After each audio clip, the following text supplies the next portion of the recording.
New Canadian Prime Minister Mark Carney on Sunday called a snap election for April 28th, saying he needed a strong mandate to deal with the threat posed by U.S. President Donald Trump. We are facing the most significant crisis of our lifetimes because of President Trump's unjustified trade actions and his threats to our sovereignty. The comments are a sign of how relations between the two longtime allies and major trading partners have deteriorated. Trump has imposed tariffs on Canadian goods and threatened to annex it as its 51st state. He wants to break us so America can own us. We will not let that happen.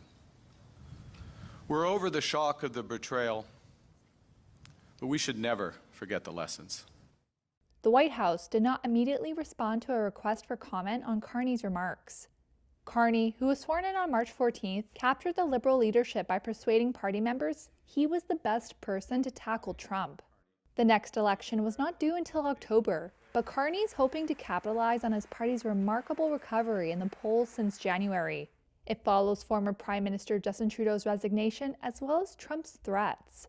Earlier this month, Trump delayed a broad 25% tariff on some Canadian goods for 30 days. He has since imposed tariffs on steel and aluminum imports and threatened reciprocal tariffs on additional goods, including Canadian dairy and lumber, starting April 2nd.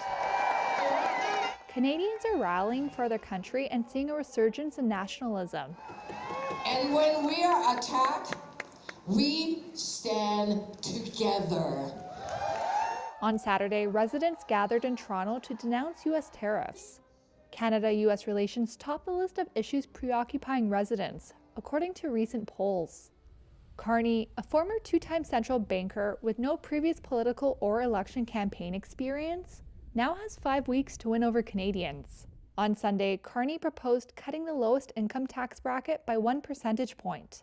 Polls suggest the Liberals, who have been in power since 2015, have slightly pulled ahead of the official opposition Conservatives, who had led earlier in the year. The Conservatives have sought to portray Carney as an elitist, who plans to continue the Trudeau-era policy of high government spending.